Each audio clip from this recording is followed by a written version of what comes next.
ಸ್ಯಾಂಡಲ್ವುಡ್ನ ಅದೃಷ್ಟವಂತನ ಕೊನೆಯ ಸಿನಿಮಾ ನಿಮ್ಮ ನಿರ್ದೇಶನದಲ್ಲಿ ಮೂಡಿಬಂದಿದೆ.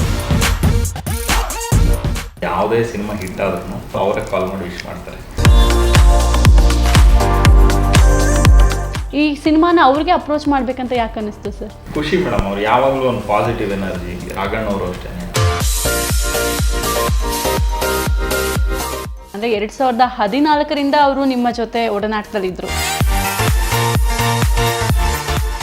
ನಾವು ಮಣ್ಣಲ್ಲಿ ಮಣ್ಣಾಗತ್ತೆ ಅಂದ್ರೂ ಅಷ್ಟು ಮೆಮೊರೀಸ್ ಯಾವಾಗಲೂ ಇರುತ್ತೆ. ಎಷ್ಟೋ ಸಲ ನಿದೆಗಂಡನೆಲ್ಲ ಬರುತ್ತೆ ವಾಯ್ಸ್ ಮಿಸ್ ಮಾಡ್ಕೊಂಡ್ಮೇಲೆ ಗೊತ್ತಾಗಿದ್ದು ದೇವ್ರಿಗೆ ಆಕ್ಷನ್ ಕಟ್ಟಿ ಅಂತ.